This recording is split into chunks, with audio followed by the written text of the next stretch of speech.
Hello friends, good morning to all of you my dear CSC aspirants.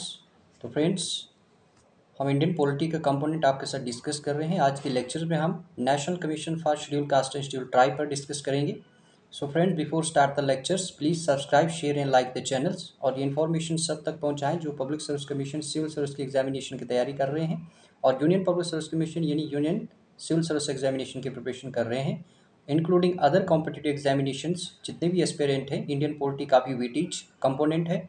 8 से 12 question इस exam में पूछे जाते हैं प्रिलिमिनरी में, और आपके पास ये अप्रोप्रिएट इन्फॉर्मेशन होनी चाहिए राइट आंसर को क्लिक करने के लिए। विदाउट अप्रोप्रिएट इन्फॉर्मेशन के ना होने की वजह से, यानी अप्रोप्रिएट आंसर आप क्लिक नहीं कर सकते हैं। एग्जैक्ट आपके पास फैक्चुअल इन्फॉर्मेशन का होना बहुत ही एसेंशियल है। So friends, let me start the lectures. So national commission schedule caste and schedule tribe के ऊपर जब भी कोई रिव्यू कमेटी बनाई जाती है तो उसको हम नेशनल कमीशन कहते हैं। और national commission for schedule caste and schedule tribe जो है, ये कॉन्स्टिट्यूशनल बॉडी है। इस सेंस में ये डायरेक्टली एस्टैब्लिश की गई है बाय आर्टिकल 338 यानी 338 आर्टिकल में ये डील करता है कॉन्स्टिट्यूशन के। और अदर नेशनल कमीशन लाइक जैसे नेशनल कमीशन फॉर वुमेन है जो 1990 में बना था। नेशनल कमीशन फॉर माइनॉरिटीज़ है, 1992 में एस्टैब्लिश हुआ था। National commission for backward classes 1993 में एस्टैब्लिश हुआ था। एंड नेशनल कमीशन फॉर सफाई कर्मचारी 1993 में एस्टैब्लिश हुआ था। And national commission for human rights commission जिसको हम कहते हैं, वो भी 1993 में एस्टैब्लिश हुआ था। ये सभी स्टैट्यूटरी बॉडीज़ हैं और national commission for schedule caste and schedule tribe constitutional body है। ये एस्टैब्लिश्ड जो स्टैट्यूटरी बॉडीज़ जितनी भी कमीशन मैंने बताया आपको, ये स्टैट्यूटरी बॉडी माने जाते हैं और ये स्टैट्यूटरी बॉडीज़ हैं। और ये एस्टैब्लिश्ड जो है बाय एक्ट ऑफ पार्लियामेंट से बने थे, एस्टैब्लिश्ड हुए थे, इसीलिए इनको स्टैट्यूटरी बॉडी कहा जाता है।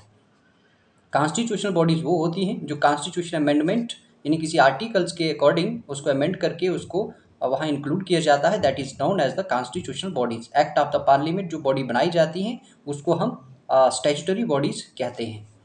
रीजन क्या रहा इनका friends establishing of new commissions का? ओरिजिनली आर्टिकल 338 जो है कॉन्स्टिट्यूशन का, वो provided for the special officer for the schedule caste and schedule tribe, और ये इन्वेस्टिगेट करता है all matters relating to the constitutional safeguard for the schedule caste and schedule tribe, and report करता है कि इसको प्रेसिडेंट ऑफ इंडिया को उनके वर्किंग पर। In pursuance of the original provisions, president appointed करते हैं इस कमीशंस को schedule caste and schedule tribe के लिए, who fulfilled the above mentioned duties and regularly submitted reports to the president. और प्रेसिडेंट लीड करते हैं और ये सभी रिपोर्ट्स को पार्लियामेंट से पहले।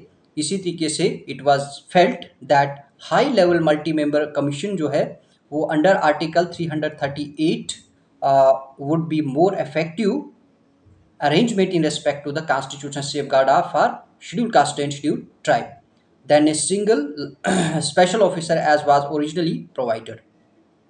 सो इट वाज फेल्ट, ये भी यहाँ पर रियलाइज किया गया कि ये नेसेसरी क्यों था, इसको एलेबोरेट किया करने की क्या ज़रूरत पड़ी, इसका फंक्शन जो था क्यों लाया गया, इसको कमीशंस में क्यों उतारा गया।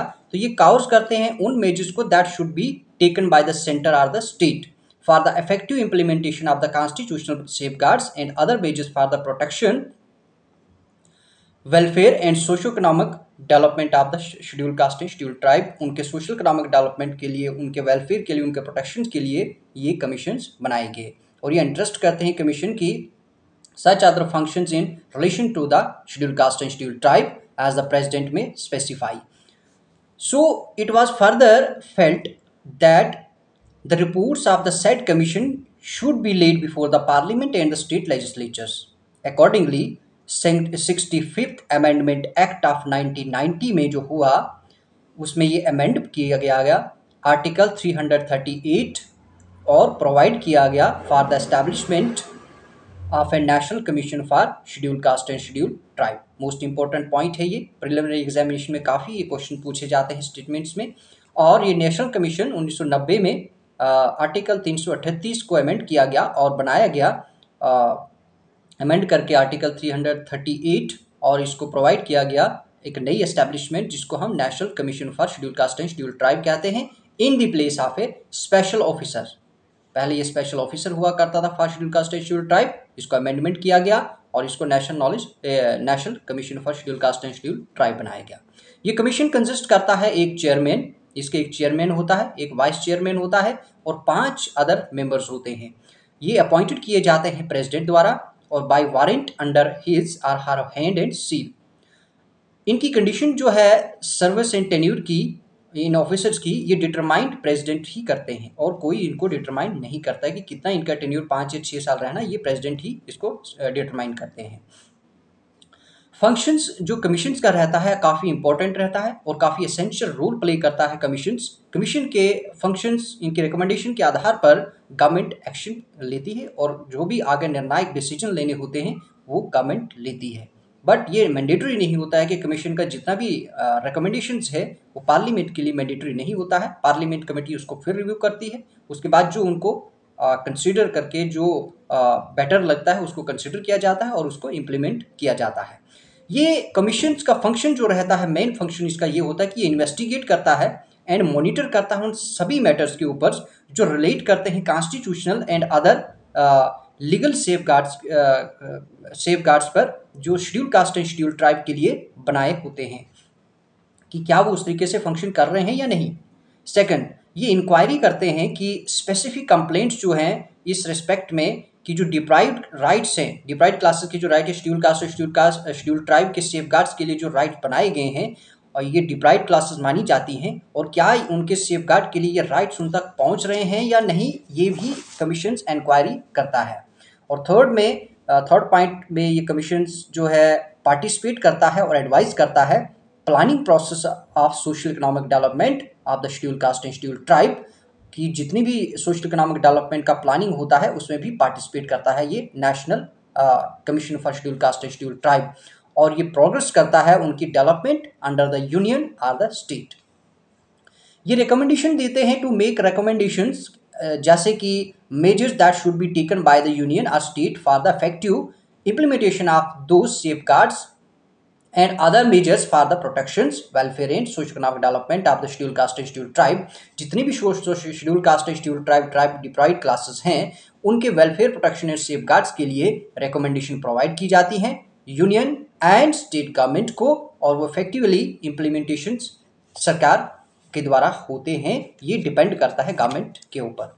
ये डिस्चार्ज करते हैं उन अदर फंक्शंस को भी ये कमीशंस जो रिलेट करते हैं डिप्राइव्ड क्लासेस के protections, welfare and development and advancement के साथ, जो schedule caste and schedule tribe के लिए स्पेशली प्रिपेयर किए होते हैं, इनके लिए फ्रेम किए होते हैं, डिज़ाइन किए होते हैं पार्लियामेंट द्वारा और एज द प्रेसिडेंट इसको मे स्पेसिफाई, प्रेसिडेंट ही इसको स्पेसिफाई करते हैं और इन सब कंडीशंस को ये फंक्शन करता है कमीशंस और ये रिपोर्ट्स एंड रिकमेंडेशन सौंपता है पार्लियामेंट हाउस को।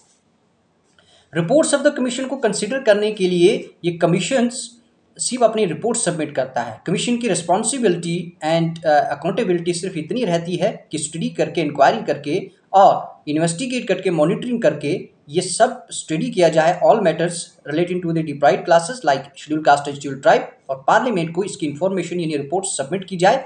उसके आगे सबमिट करने के बाद इसका इम्प्लीमेंटेशन जो है वो पार्लियामेंट के ऊपर डिपेंड रहता है, ना कि national commission for schedule caste and schedule tribe पर। Schedule caste and schedule tribe की रिस्पॉन्सिबिलिटी सिर्फ रिपोर्ट तैयार करना और उसको सबमिट करना, यानी जो सिफारिशें की जाती हैं पार्लियामेंट से वो सिर्फ इतना ही काम national commission for schedule caste and schedule tribe करता है। और ये national commission for schedule caste and schedule tribe और कोई इसको जो अपॉइंट नहीं करता, ये प्रेसिडेंट द्वारा ही अपॉइंट किया जाता है every year, every 10 years, every 5 years, जब भी उनको रिव्यू करना होता है उस पर रिकमेंडेशन उनको चाहिए हो।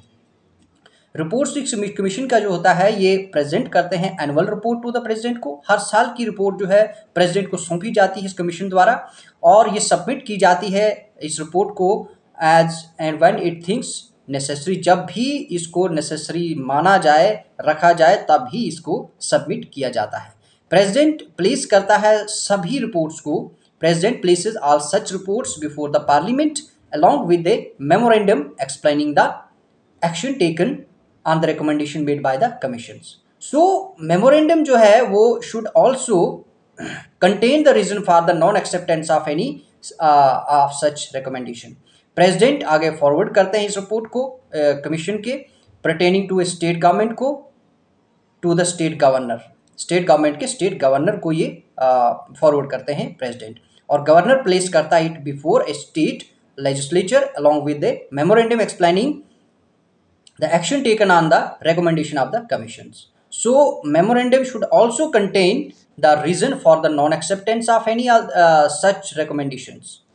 Powers of the commissions, जो पावर्स रहती हैं कमीशंस की, तो कमीशन के पास पावर होती है, वेस्टेड होती है पावर्स के साथ, और रेगुलेट करते हैं अपना प्रोसीजर्स को। ये कमीशंस वाइल इन्वेस्टिगेट करता है किसी भी मैटर्स पर, इंक्वायरी करता है इनकी कंप्लेंट्स पर, has all the powers of a civil court इनके पास होते हैं, ये ट्राइंग करते हैं सूट को, and in particular respect of the कुछ और मैटर्स भी हैं उन पर भी ये इंक्वायरी करते हैं। इनके पास सिविल कोर्ट्स के राइट्स होते हैं, एक सिविल कोर्ट ट्राइंग सूट होता है इनके पास इस कमीशन के पास, और ये समनिंग एंड एनफोर्सिंग करते हैं अटेंडेंस किसी भी पर्सन की from any part of India, and examine करते हैं उसकी ओथ को। ये रिक्वायरिंग होता है डिस्कवरी या प्रोडक्शन ऑफ कोई भी डॉक्यूमेंट जो होता है उसको रिक्वायर होता है उसकी डिस्कवरी करना ही कमीशन करता है, और रिसीव करता है कोई भी एविडेंस, एफिडेविट्स पर कोई भी एविडेंस है वो ये रिसीव करता है।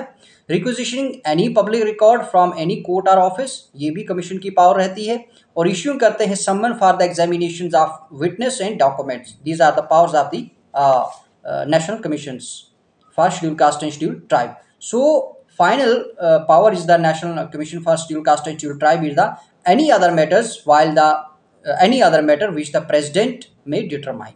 कोई भी दूसरा मैटर, कोई भी ऐसा जो वारदात है जो प्रेसिडेंट डिटरमाइन करते हैं, वो भी पावर रहती है कमीशन की, national commission for scheduled caste and scheduled tribe. 1996 में सुप्रीम कोर्ट ने ये हेल्ड किया था कि powers of a civil code जो है ये कन्फर्ड की जाए on the commissions, do not include the power to issue injunctions to anyone who is in its opinion seems to be acting against the interests of the supreme scheduled caste and scheduled tribe. इसी तरीके से however it can approach the appropriate court for this purpose.